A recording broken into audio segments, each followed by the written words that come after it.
Agora, nesta aula, vamos estudar os gases. Vamos desenvolver a teoria cinética dos gases, começando pelas leis empíricas, depois, usando a teoria cinética para deduzirmos a equação de estado dos gases ideais. Depois, para finalizar, um pouquinho de noções da distribuição de Maxwell e Boltzmann de velocidades. Muito bem, a teoria cinética foi o ponto de início para que a teoria atômica da matéria viesse a ser essencial e útil para explicar os fenômenos, de forma que a teoria cinética dos gases foi desenvolvida a partir da teoria atômica, dando força, substância à teoria atômica da matéria, que foi retomada por Dalton em 1810. A ideia aqui é o seguinte, era explicar por que a pressão resulta da colisão dos constituintes da matéria, que seriam os átomos, na verdade, átomos e moléculas, né? Essa é a base, então, da teoria cinética dos gases. Um gás, então, passa a ser visto como sendo constituído por átomos e moléculas em movimento. Claro que esses átomos e moléculas, em princípio, não têm a mesma velocidade, e não têm mesmo, né, a mesma velocidade, e a velocidade deles também muda como resultado das colisões entre eles e colisões com as paredes dos constituintes. Muito bem. O fato é que átomos e moléculas interagem entre si por meio de forças ditas moleculares ou intermoleculares, interatômicas, né? E essas forças têm essa forma aqui, em função da distância. O potencial, tenho aqui à esquerda, ele passa por um mínimo para uma distância que chamamos de R0. E o que é importante aqui que se entenda é que para pequenas distâncias os átomos e as moléculas se repelem. Para grandes distâncias elas se atraem e para distâncias próximas de R0 elas tanto se atraem quanto se repelem. Esses parâmetros R0 e o mínimo do potencial, eles podem ser obtidos experimentalmente, né? Aqui eu tenho uma tabela dos valores de R0 e do mínimo do potencial para o hidrogênio, lítio, nitrogênio, oxigênio e assim por diante. São obtidos experimentalmente, né? Ora, mas vamos começar falando dos gases ideais. O que são gases ideais? No caso dos gases ideais, a gente simplesmente não leva em conta a interação entre eles. É por isso que eles são chamados de ideais. E ideais nesse sentido. Eles não interagem. Vamos esquecer as forças entre eles. Eles não colidem. Neste sentido é que usamos a palavra ideal para esse gás, né? Vamos ver o que acontece com um gás. Então, para isso, temos aqui um pequeno vídeo. Neste vídeo usaremos um equipamento com um pistão dentro de um tubo de vidro contendo pequenas miçangas coloridas de plástico e um êmbolo feito de uma chapa fina de plástico e um canudinho de refresco.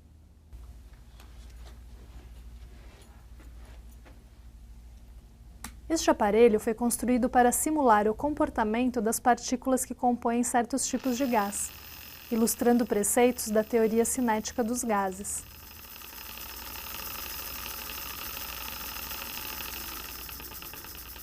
Quando ligamos o aparelho e aumentamos gradativamente a velocidade de rotação do motor, o pistão começa a se movimentar dentro do tubo, criando uma agitação nas miçangas. As miçangas, então, passam a colidir umas com as outras e também com as paredes do vidro, com o pistão e com um êmbolo móvel acima delas. Conforme a frequência do pistão aumenta, as partículas ficam cada vez mais agitadas. Podemos notar que as partículas possuem velocidades variadas, tanto em módulo como em direção e sentido. É possível observar, por exemplo, que somente algumas das partículas chegam a bater no êmbolo superior em instantes determinados. Esse experimento simula a agitação das partículas ligada à sua energia cinética, que por sua vez depende da velocidade. A energia cinética cresce com o aumento da temperatura do gás. Assim, quanto maior a temperatura de um gás, maior será a energia cinética das partículas. Podemos também simular o aumento da temperatura de um gás, mantendo-se a pressão constante somente com o peso do êmbolo sobre as partículas. Quanto maior a temperatura, maior a agitação térmica e maior o volume ocupado pelo gás. Mantendo-se essa agitação térmica constante, podemos pressionar lentamente o êmbolo, diminuindo o volume ocupado pelo gás. Assim, podemos ver que neste caso, a agitação térmica aumenta, representando um aumento da temperatura do gás. Da mesma forma, se diminuirmos a pressão aplicada sobre o recipiente lentamente, diminuiremos a velocidade média das partículas e poderemos ter a representação da diminuição da temperatura de um gás.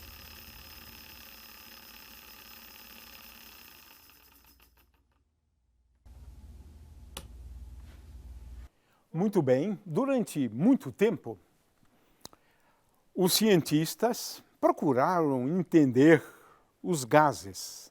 Na verdade, eles procuravam entender se existiria alguma relação entre a pressão que o gás exerce e o volume que ele ocupa. Por meio de experiências desse tipo, aqui eu posso medir a pressão do gás, medindo essa altura e levando em conta a pressão atmosférica, de forma que o volume, por exemplo, ocupado pelo gás é igual à área dessa seção transversal desse tubo, vezes uma altura aqui que poderíamos chamar de H. Aqui está se utilizando H num outro sentido. A primeira lei empírica foi a lei de Boyle. Ele verificou que se eu mantiver as condições iguais de temperatura, por exemplo, ele concluiu que P vezes V é igual a uma constante. Experimentalmente, uma relação simples entre a pressão exercida pelo gás e o volume que ele ocupa. P vezes V é igual a uma constante. No entanto, logo em seguida, nós temos uma lei empírica, conhecida como lei de Charles, bem como de Gay-Lussac, onde agora aparece a questão da temperatura. E eles concluíram o seguinte: P vezes V é igual a uma função afim da temperatura. Quando você usa uma escala de temperatura, como a escala Celsius, Réaumur, por exemplo, ou a escala Fahrenheit. Vamos considerar aqui o caso da escala Celsius. Eles concluíram que P vezes V é igual a uma constante C aqui, vezes 1 mais alfa vezes T, eu posso colocar esse alfa em evidência, e fico com T mais 1 sobre alfa. E se descobriu que esse alfa é igual, experimentalmente, a 1 sobre 273,15 graus Celsius, a menos 1. Muito bem. Com isso, se nós, então, substituirmos ali, nós temos uma expressão empírica para a relação entre pressão, volume e agora temperatura. Eu estou usando temperatura com T minúsculo, porque nós vamos usar temperatura com T maiúsculo para a escala absoluta, quando eu meço a temperatura em graus Kelvin. Essa foi uma segunda lei empírica e o que se verificava é esse tipo de comportamento aqui. Um comportamento que pode ser explicado por meio daquelas expressões, de uma função afim. É um comportamento linear, como função da temperatura. Por exemplo, o fato é que se eu tomar uma determinada substância, eu vou obter o seguinte: em função da quantidade daquela substância, eu vou ter diferentes comportamentos, por exemplo, da pressão, quando eu colocar um gráfico da pressão versus a temperatura. Observe-se que, independentemente da quantidade do gás, que nós estamos chamando aqui amostra 1, amostra 2, amostra 2 temos esse gráfico em vermelho, amostra 3 temos esse gráfico em vermelho, amostra 1 o gráfico em azul, nós vemos que para essa temperatura, né, de menos 273,15, todos os gráficos convergem para este ponto aqui. Essa temperatura aqui é o que nós chamamos de temperatura zero grau Kelvin. De forma que, a partir daquele achado, nós já podemos introduzir a escala absoluta de temperatura. Avogadro foi um pouco mais longe, porque ele agora escreveu uma expressão mais simples, né? Veja que agora a função é uma função linear, não é mais uma função, uma φ da temperatura. PV é igual a N, N é um número de mols ou de moles, né? Vezes uma constante universal dos gases, que está aqui, vezes a temperatura. De forma que as isotermas, né, têm essa forma que são, na verdade, funções que são hipérboles, né? Temos aqui, então, para cada temperatura, o comportamento da pressão versus o volume, e um gráfico em função da temperatura. Mas todas elas correspondem, cada uma desses gráficos aqui corresponde a uma função que é a hipérbole. P vezes V é igual a constante é igual ao valor dessa temperatura vezes N vezes R. O fato é que Avogadro ele estabeleceu uma relação entre a pressão, o volume e a temperatura e percebeu que o que é importante é levar em conta o número de moléculas, né? Na realidade, aqui é o número de mols ou o número de moles, né? Essa é uma lei empírica. E também queria destacar a lei de Dalton das pressões parciais, que é uma coisa bem típica de teoria atômica, né? Se eu tenho um gás que tem um certo número de substâncias compostas por átomos diferentes, a pressão exercida pelo gás é igual à soma das pressões parciais, ou seja, a soma da pressão exercida pelo oxigênio, pelo nitrogênio, né? Argônio, assim por diante, né? No caso do ar. Então, a pressão, bem como o número de moléculas, é igual ao número de moléculas de cada um dos constituintes, né? Essa é uma outra lei empírica. Muito bem, agora vamos à teoria cinética dos gases. Na teoria cinética dos gases, nós queremos entender, né, esse comportamento dos gases agora à luz da teoria atômica, onde o que a gente procura fazer é explicar aquelas leis empíricas, especialmente ali de Avogadro, né, a partir da colisão das moléculas com as paredes do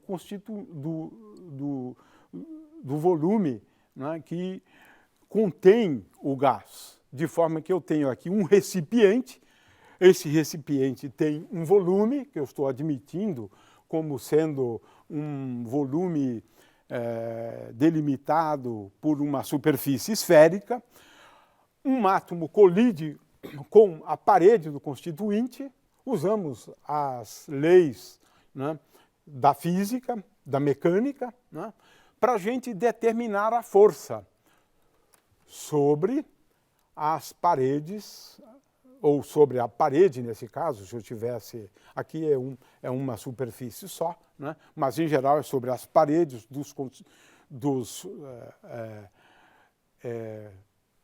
volumes que contêm o gás, né. Então, dos continentes, né, o fato é o seguinte: eu tenho aqui um átomo ou uma molécula que colide Eu uso agora aquelas expressões simples para colisão de uma partícula por uma parede, né?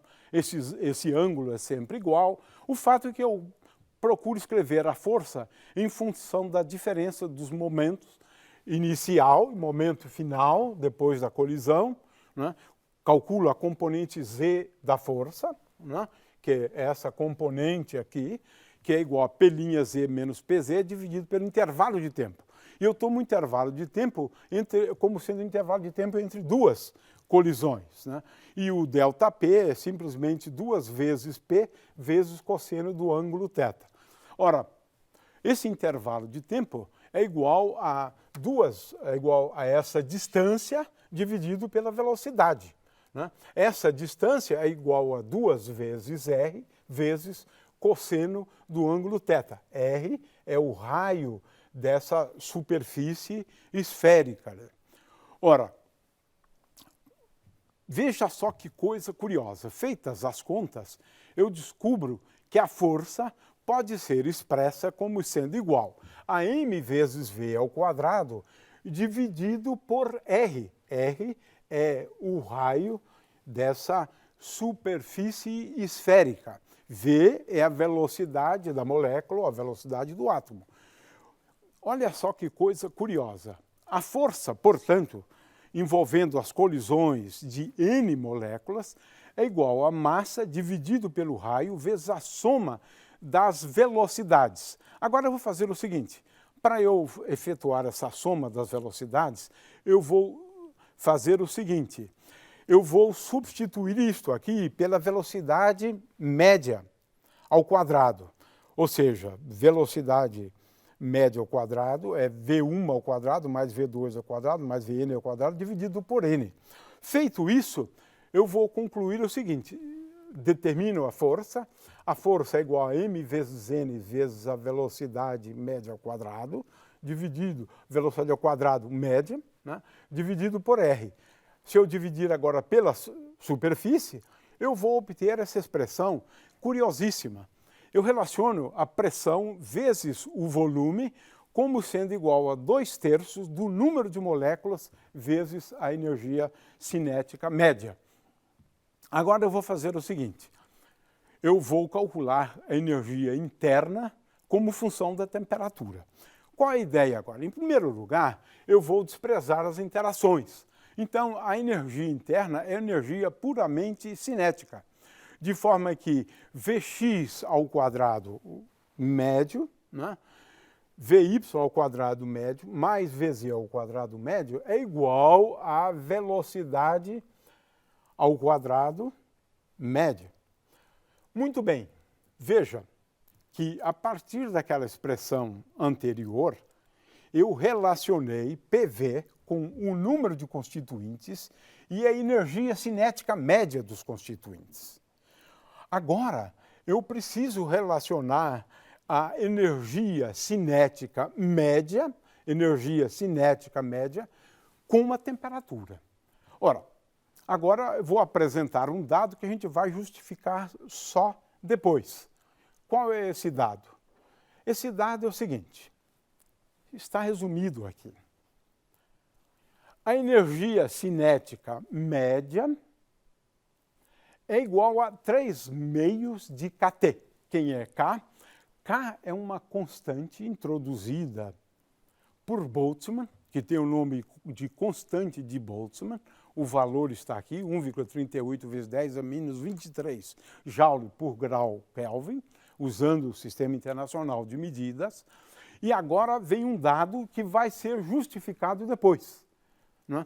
Ou seja, para cada grau de liberdade, esse teorema tem o nome de teorema da equipartição de energia, para cada grau de liberdade do sistema, ele vai contribuir com meio de kT.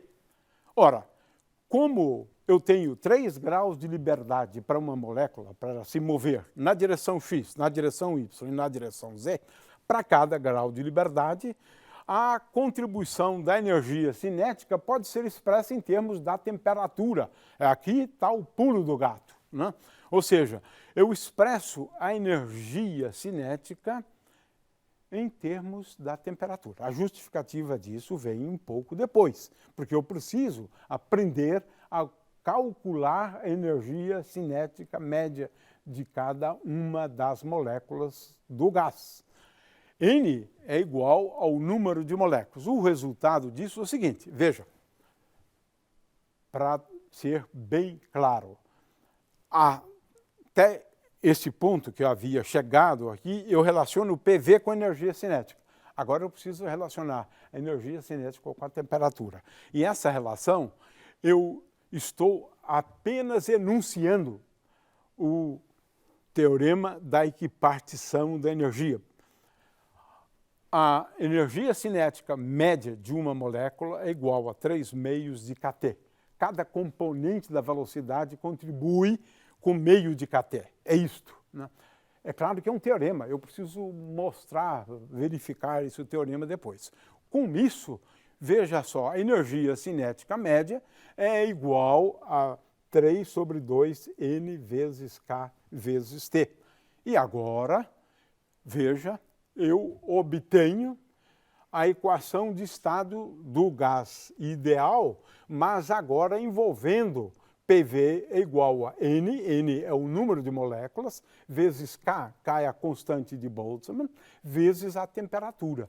É claro que agora eu posso escrever aquela expressão anterior, que nós chamamos de Avogadro, a expressão de Avogadro, que é a seguinte, eu introduzo N igual a número N de mols, ou de moles, vezes, aqui tem um Ni, mas é N, vezes N0. De forma que agora, em termos do número de mols, eu tenho PV igual a N vezes N0 vezes K. Agora eu deduzo uma expressão para a constante dos gases. R é igual à constante de Boltzmann vezes N0. Né? Ora, com isso, nós deduzimos, a partir da teoria cinética dos gases, essa expressão que é, na verdade, a equação de estado dos gases ideais. Né? Acabamos de deduzir a equação de estado. Para um gás que não é um gás ideal, às vezes a gente recorre a uma expressão para a equação de estado, que é a equação de Van der Waals. Nós não vamos entrar nesse detalhe, porque não há tempo para a gente fazer isso. Mas existem muitas equações de estado quando a gente já quer descrever gases reais, o comportamento previsto quando a gente faz uso da aproximação de um gás ideal, ele é válido para temperaturas relativamente altas. Quando você vai baixando a temperatura, você vai tendo desvio da lei dos gases ideais. Né? Construir equações de estado, né, para gases reais é uma coisa bem mais complicada. Vamos encerrar tentando explicar uma coisa bem interessante, que é basicamente como é que a gente pode provar, né, aquilo que eu havia enunciado, né, como o teorema da equipartição de energia. Mas é uma grande contribuição que foi dada por Boltzmann para a gente entender melhor, né, os gases ideais, especialmente os gases ideais, mas um gás de uma maneira geral. Né? A expressão que eu vou escrever agora é a seguinte.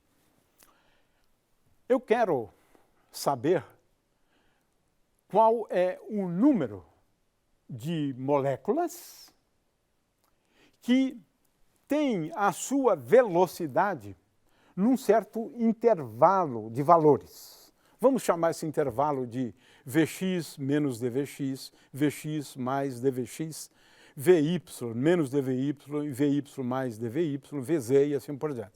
Num certo intervalo. E a mesma coisa para a posição da partícula, num elementozinho de volume, de tal maneira que esse elementozinho de volume esteja compreendido entre x menos dx e x mais dx, y entre y menos dy e y mais dy, e z menos dz e z mais dz. ou seja, entre R menos dr e R mais dr. P, de agora em diante, é igual a m vezes v. Então a gente pode usar tanto P quanto V.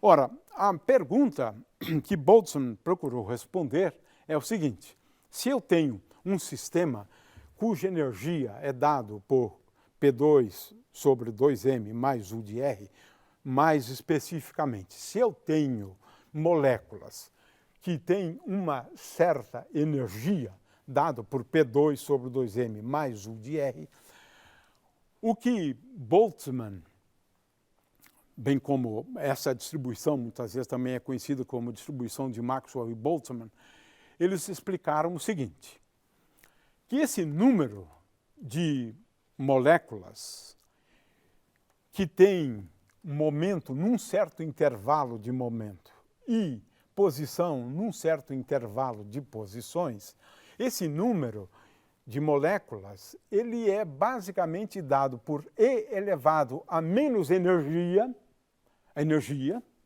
dessas moléculas, vezes esse elementozinho de volume no espaço de momento e no espaço das posições, né? Onde agora isso é dividido por Z. Esse Z é alguma coisa que eu vou obter a partir do seguinte: o número total de moléculas é igual a N.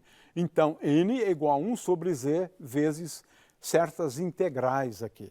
Então, essa é a base da função de distribuição de Boltzmann. Ou seja, esse número de moléculas, por exemplo, vamos agora aplicar isso para um gás, né, ideal. No caso de um gás ideal, de um gás livre também, como chamamos, né, nós desprezamos as interações entre elas. Portanto, o número de moléculas que tem o momento, aqui também eu posso agora simplesmente somar sobre esse volume aqui, de forma que o número de moléculas que estão num certo intervalo de velocidades ou de momento é dado por E elevado a menos a energia cinética das moléculas dividido por kT. E aí eu tenho algumas integrais aqui, uma tabelinha de integrais, né? E o fato é o seguinte: quando eu levo em conta só as velocidades das moléculas, então esse número de moléculas num certo intervalo de velocidades depende desse intervalo de velocidades e depende da velocidade das moléculas, E elevado a menos V2. Agora que eu já calculei aquele Z, veja que eu tenho aqui o número de moléculas que estão num certo intervalo de velocidades, e esse número de moléculas depende da velocidade considerada também. Aqui eu tenho a energia cinética das moléculas dividido por kT, e isto é essencial. Ou seja, eu tenho aqui a expressão final, né? E veja-se o seguinte: agora a gente pode analisar, né, o comportamento dessa função de distribuição, agora olhando para o módulo das velocidades. A gente pode observar que o comportamento daquela função, em função da temperatura, é este aqui. É claro que ele depende, né? Ele depende da massa das moléculas. Se eu tenho hélio, por exemplo, neon, argônio, xanônio, as massas são diferentes. Mas veja que as moléculas exibem uma distribuição. Poucas têm muita velocidade, poucas, né, têm pouca velocidade, né? A maior parte das moléculas tem velocidades num certo intervalo de temperatura, mas com isso eu posso ter pelo menos uma ideia da distribuição de velocidades num gás ideal. Ora, a partir dessa função de distribuição, eu posso determinar a velocidade média, por exemplo. É fácil ver que a velocidade vetorial média é igual a zero. Agora, se eu começar a calcular valores da velocidade ao quadrado média, que é importante no caso da energia cinética, eu vou obter exatamente o resultado do teorema da equipartição da energia. Ou seja, a maneira que a gente pode deduzir o teorema da equipartição da energia é calculando velocidades médias, velocidades mais prováveis, né, a partir da função de distribuição de Maxwell e Boltzmann. Então, veja, se pode provar o teorema da equipartição da energia a partir da função de distribuição de velocidades de Maxwell e Boltzmann, ou também conhecido como distribuição de Boltzmann apenas. Veja, m vezes V2 sobre 2 é igual a 3 meios de kT. Eu posso fazer a mesma coisa em relação a graus de liberdade internos, né? Levando em conta também a energia cinética, agora quando eu levo em conta a rotação. O fato é que a base para o teorema da equipartição da energia, onde eu relaciono a energia cinética com a temperatura, é a distribuição de Maxwell-Boltzmann. É claro que eu posso também calcular o valor mais provável, que é o máximo para distribuição maxwelliana, né, de temperaturas, né? Mas o fato é que para cada grau de liberdade, eu vou ter uma contribuição que é igual a meio de kT. E esse é o teorema da equipartição da energia e que pode ser demonstrado agora a partir da distribuição de velocidades de Maxwell e de Boltzmann. E com isso, então, a gente pode considerar, no caso de um gás monoatômico, eu não preciso levar em conta outros graus de liberdade, além dos graus de liberdade associados a movimento de translação das moléculas. Se o gás for diatômico, eu tenho que levar em conta um grau de liberdade, que é o movimento de rotação, né, das moléculas, né? Se for um gás poliatômico, Ni igual a 2, porque agora eu tenho um movimento de rotação mais complexos que podem ser descritos por duas variáveis angulares.